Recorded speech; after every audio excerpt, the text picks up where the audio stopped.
Hello everyone, इस video में हम देखने वाले हैं क्या आप वेटरनरी में एडमिशन लेने के बाद नीट के लिए पार्शियल ड्रॉप कर सकते हैं क्या। और सेकंड जो क्वेश्चन बहुत ज़्यादा मुझसे पूछा गया है, क्या जब हम वेटरनरी में एडमिशन लेते हैं उसके बाद हम जब एडमिशन को कैंसिल करते हैं तब हमें कितना रिफंड मिलता है और उसका प्रोसेस क्या होता है। ठीक है, सो हम इन दोनों पॉइंट्स को डिटेल में इस वीडियो में कवर करने वाले हैं। सबसे पहला पॉइंट हम कवर करेंगे, क्या हम पार्शियल ड्रॉप ले सकते हैं वेटरनरी में एडमिशन लेने के बाद। और सेकंड पॉइंट ये है कि जो रिफंड होता है एडमिशन कैंसिल करने के बाद हमें कितना और रिफंड कैसे मिलेगा और कितना मिलेगा। ठीक है, सो इस टॉपिक को हम डिटेल में कवर करने वाले हैं इस वीडियो में। सो वीडियो को पूरा देखिए। तो चलिए हम वीडियो को स्टार्ट करते हैं। सो क्या हम वेटरनरी में एडमिशन लेने के बाद पार्शियल ड्रॉप कर सकते हैं? सो इसका आंसर है यस। ओके, सो वेटरनरी में एडमिशन लेने के बाद आप पार्शियल ड्रॉप नीट के लिए कर सकते हैं, लेकिन जब भी आप पार्शियल ड्रॉप करते हैं तब आपको बहुत सारी जो प्रॉब्लम है वो फेस करनी पड़ सकती है। सबसे पहली जो प्रॉब्लम मैं आपको बताऊंगा, सबसे पहली प्रॉब्लम यही है कि जो आपकी अटेंडेंस। ओके, आपको वेटरनरी में एडमिशन लेने के बाद 75% अटेंडेंस जो है तो 100 कंप्लीट करना पड़ता है। ठीक है, ये 75% अटेंडेंस आपको इसलिए कंप्लीट करना पड़ता है ताकि आप जब एनुअल के एग्ज़ाम हो, हमारे लास्ट में एनुअल के एग्ज़ाम होते हैं, जब भी आप फर्स्ट ईयर में एडमिशन लोगे तो आपके लास्ट में एनुअल के एग्ज़ाम होते हैं, उस एग्ज़ाम के लिए आपको 75% अटेंडेंस जो है तो कंपलसरी होती है। सबसे बड़ा पॉइंट तो आपको यही जो है तो प्रॉब्लम देगा। सेकंड, अगर मैं आपको प्रॉब्लम बताऊँ तो सेकंड सबसे बड़ी प्रॉब्लम आपकी होंगी आपके प्रैक्टिकल के क्लासेस। ठीक है, अब मैं प्रैक्टिकल के क्लासेस क्यों बोल रहा हूँ, क्योंकि प्रैक्टिकल के क्लासेस जो होते हैं आपके वो थियोरेटिकल नहीं होते, उसमें आपको जो है तो लैब में जाके प्रैक्टिकल जो है तो परफॉर्म करना होता है। चाहे आपको फार्म पे जाना हो सकता है, चाहे आपको लैब में जाना हो सकता है। ठीक है, आपको दो प्रैक्टिकल में भी जो है तो अटेंडेंस कंप्लीट करनी होती है। नियर अबाउट 80 से लेके 85% अटेंडेंस प्रैक्टिकल में करना ज़रूरी होता है, तभी जाके आपको प्रैक्टिकल के भी मार्क्स जो है तो लास्ट में मिलते हैं। ठीक है, थर्ड प्रॉब्लम अगर मैं आपको बताऊँ तो सबसे बड़ा प्रॉब्लम तो यही हो जाएगा बर्डन। ठीक है, आप जब नीट की पढ़ाई करोगे तो उसके लिए आपको इनफ टाइम चाहिए होता है ताकि आप अच्छे से क्वेश्चन प्रैक्टिस कर सको और बार बार एनसीईआरटी और जो नीट की प्रिपरेशन है उसको अच्छे से कर सको। लेकिन वेटरनरी में अगर मैं आपको टाइम टेबल बताऊँ तो सुबह 9 बजे, ओके, सुबह 9 से 10, ठीक है, 9 बजे या 10 बजे से आपकी जो तो क्लासेस स्टार्ट होंगी और शाम के 5 बजे तक आपकी जो तो क्लासेस चलने वाली है। तो इसके बीच में टाइम निकालना या टाइम को मैनेज करना ये जो है तो बहुत ज़्यादा डिफिकल्ट हो जाएगा आपके लिए और आप इससे को हैंडल नहीं कर पाओगे और नीट में जो है तो आपका परफॉर्मेंस बिल्कुल डाउन हो जाएगा, जिससे आपके चांसेस नीट में सिलेक्शन होने के बहुत ज़्यादा कम हो जाएंगे।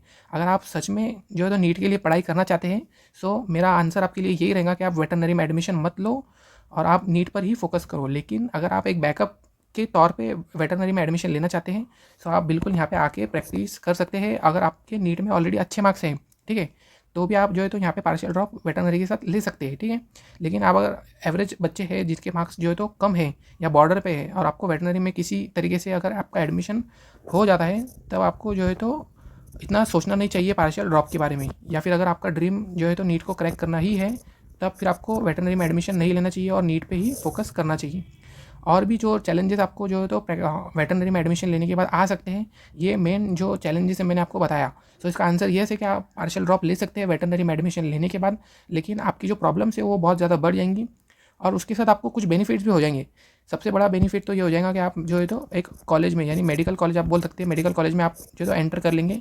सो आपको एक इन्वायरमेंट मिलेगा। सबसे पहली बात तो आपको एक अच्छा एकेडमिक इन्वायरमेंट जो है तो देखने को मिलेगा।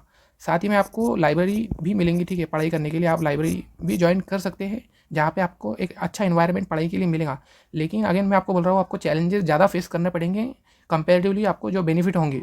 सो अगर आप एक सीरियस नीट एस्पिरेंट्स हैं तो आप एडमिशन मत ले लो, BVSC में एडमिशन मत लो और अपनी नीट की प्रिपरेशन में ही ध्यान दो। लेकिन अगर आपको एक बैकअप के लिए वेटरनरी में एडमिशन लेना है तो आप बिल्कुल यस ले सकते हो अगर आपके मार्क्स अच्छे हैं। अब नेक्स्ट हम बात करेंगे एडमिशन कैंसिलेशन के ऊपर। अब आपने प्रोस्पेक्टस में कैंसिलेशन ऑफ एडमिशन जो है तो ये चीज़ आपने देख ली होंगी, लेकिन आप बहुत सारे स्टूडेंट को ये कन्फ्यूजन हो रहा है कि सर इसमें एक्चुअली लिखा हुआ क्या है। सो हम बिल्कुल ईजी लैंग्वेज में इसको समझने की कोशिश करेंगे। सबसे पहली बात, उस एप्लीकेशन लेटर, उस नोटिस में लिखा हुआ है, सबसे पहली चीज़, अगर आपको किसी कैंडिडेट को एडमिशन कैंसिलेशन करना है तो सबसे पहले उस कैंडिडेट को सबसे पहले एक एप्लीकेशन लिखना होगा। ठीक है, उस कैंडिडेट को सबसे पहले एक एप्लीकेशन लिखना होगा और वो एप्लीकेशन आपको लिखना होगा उस कॉलेज के एसोसिएट डीन को। ठीक है, उस एप्लीकेशन को लिखने के बाद जब एसोसिएट डीन है वो कॉलेज का, तब वो इमीडिएटली उस आपका जो एडमिशन जो उस कॉलेज में एडमिशन हुआ है उस एडमिशन को कैंसिल कर देंगे। ठीक है, इमीडिएटली आपका जो एडमिशन है वो कैंसिल हो जाएगा। उसके बाद जो एसोसिएट डीन है वो यूनिवर्सिटी को इन्फॉर्म करेंगे कि यहाँ पे जो वैकेंसी है, आपने जब एडमिशन कैंसिल कर दिया है तब वहाँ पे एक वैकेंसी क्रिएट हो जाएंगी, उसके बदले में उस वैकेंट सीट को कोई और कैंडिडेट ज़रूर ले सकता है अगर आपकी काउंसलिंग चल रही होंगी तो। अब हम बात करेंगे फ़ी आपकी रिफ़ंड कैसे होंगी और कितनी फ़ीस आपको रिफ़ंड होने के बाद मिलेंगी, ठीक है। अब हम इसके ऊपर बात करते हैं। तो सबसे पहला केस इसमें रिफ़ंड में ये है कि अगर 15 डेज़ और more before officially announce last date of admission, यानी जब आप एडमिशन कैंसिल करते हैं 15 डेज़ और more before officially announce last date of admission, जो आपकी लास्ट डेट है एडमिशन की उससे 15 डेज़ पहले या उससे ज़्यादा दिन पहले अगर आप अपना एडमिशन कैंसिल करते हैं तब आपको उस केस में 100% रिफ़ंड कर दिया जाएगा फ़ीस। इसको हम एक एग्जाम्पल से समझते हैं। मान लो कि अगर आपकी लास्ट डेट ऑफ एडमिशन 30 अगस्त है, okay, last date of admission आपकी 30 अगस्त है और आप एडमिशन कैंसिल करते हैं 15 अगस्त को या 15 अगस्त से पहले, ठीक है, तब आपको उस केस में 100% फ़ी रिफ़ंड कर दी जाएंगी। सो ये था फर्स्ट केस। सेकंड केस में ये लिखा हुआ है, ओके, सो सेकंड केस में ये कहा गया है कि अगर आप अपना एडमिशन कैंसिल करते हैं 15 days before the announce admission की जो लास्ट डेट है उसके 15 डेज़ बिफोर अगर आप करते हैं तब आपको 90% रिफ़ंड कर दिया जाएगा। सो इसका हम एक एग्जांपल से समझते हैं इसको भी। मान लो अगर आपकी लास्ट डेट ऑफ एडमिशन जो है वो 30 अगस्त है, ठीक है, और अगर आप एडमिशन को कैंसिल करते हो 16 अगस्त से लेकर 29 अगस्त के बीच में, ओके, सो यहाँ पे इस केस में आपको 90% जो है तो रिफ़ंड किया जाएगा। यानी अगर आपको 90% रिफ़ंड कब किस केस में किया जाएगा, जब आप कैंसिल करते हैं 15 days before of last date of admission, ठीक है। अगर लास्ट डेट ऑफ एडमिशन आपकी 30 अगस्त है और आप 16 से लेकर 29 के बीच में अगर आप जो है तो कॉलेज को एडमिशन कैंसिल करते हैं एसोसिएट डीन को लेटर लिखने के बाद, सो उस केस में आपको 90% रिफ़ंड किया जाएगा। सो ये था सेकंड केस। थर्ड केस अब हम देखते हैं। ओके, सो अब हम देखते हैं थर्ड केस। थर्ड केस में आपको 80% फ़ीस जो है तो रिफ़ंड की जाएंगी। अब आपको 80% फ़ीस कैसे रिफ़ंड की जाएंगी, अगर आप अपना एडमिशन कैंसिल करते हैं, अब यहाँ पे ये वर्ड बराबर से पढ़िए आप, within 15 days after last date of admission. अगर आप विदिन 15 डेज अगर अपना एडमिशन कैंसिल करते हैं after last date of admission, so आपको उस केस में 80% फ़ी रिफ़ंड की जाएंगी। जैसे कि फॉर एग्जाम्पल अगर आपकी लास्ट डेट 30 अगस्त है और आपने एडमिशन कैंसिल किया है 31 अगस्त से लेकर 14 सितंबर के बीच में, ये देख लीजिए आप, ये पीरियड जो है तो 15 डेज़ का है, तो उस केस में आपको फ़ीस रिफ़ंड की जाएंगी 80%। यहाँ देखो within 15 days after date of admission, इस तरीके से यहाँ पे लिखा गया है। सो इस केस में आपको 80% फ़ी रिफ़ंड की जाएंगी। अब हम देखते हैं फोर्थ केस जिसमें आपको 50% फ़ीस रिफ़ंड की जाएंगी।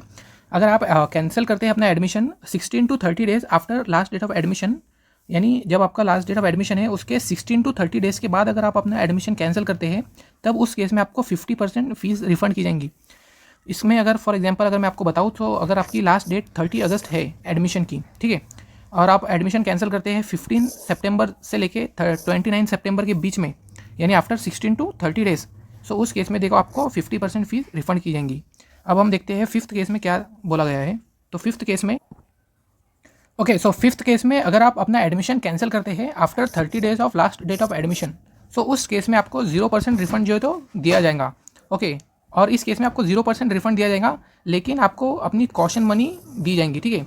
आपको रिफ़ंड तो कोई नहीं दिया जाएगा, लेकिन आपको उस केस में कॉशन मनी ज़रूर मिलेंगी। लेट सपोज मैं अगेन आपको एक एग्जांपल देता हूँ। अगर आपकी एडमिशन की लास्ट डेट 30 अगस्त है और आप अपना एडमिशन कैंसिल करते हैं ऑन और आफ्टर 30 सितंबर, यानी नियरली 30 डेज़ के बाद, सो उस केस में आपको कोई भी रिफ़ंड नहीं दिया जाएगा, ओनली कॉशन मनी जो है तो आपको रिफ़ंड की जाएंगी। सो ये थे पाँचों ही केसेस उस चार्ट के, ठीक है। नेक्स्ट पॉइंट, अगर यहाँ पे हमें इस चार्ट के या इस नोटिस के हमने सारे ही पॉइंट कवर कर लिए, आप देख सकते हो 1 2 3 सारे पॉइंट कवर कर लिए, और इस टेबल को भी हमने जो है तो अच्छी तरीके से समझ लिया है। लेकिन नीचे हम एक नोट पढ़ लेते हैं। In case of case 1 mention in about table, the concern college shall deduct the amount not more than 5% of the fees paid by the student subjected to a maximum of ₹5,000 as processing charge. यानी अगर आप case first में जब अपनी refundable amount को आप लेते हो 100% रिफंडेबल अमाउंट, तो उसमें से 5,000 जो है तो डिडक्ट कर लिया जाएगा एज प्रोसेसिंग फीस।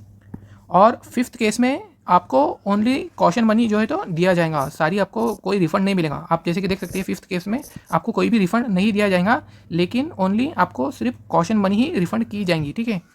सो इस टेबल का सिंपल सा मीनिंग यही है कि आप एडमिशन कभी भी कैंसिल करो तो आपको सिर्फ जो है तो फर्स्ट केस, सेकंड और थर्ड और फोर्थ छोड़ के, यानी अगर आप फिफ्थ केस या उसके ऑनवर्ड जो जितने भी जो होंगे, यानी आफ्टर 30 डेज आपको कोई अमाउंट रिफंड नहीं किया जाएगा, ओनली आपको कॉशन मनी रिफंड की जाएंगी। और जितने भी 1 से लेके 4th केसेस हैं उसमें आपका जो है तो प्रोसेसिंग चार्ज माइनस करके आपको अपना रिफंडेबल अमाउंट दे दिया जाएगा।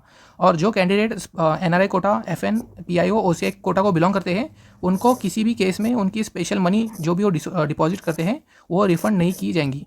सो ये था कैंसलेशन ऑफ एडमिशन के बारे में। इस वीडियो को लाइक कर देना और इस चैनल को भी सब्सक्राइब करना अगर अभी तक चैनल को सब्सक्राइब नहीं किया है। हम मिलते हैं इसी नेक्स्ट वीडियो में।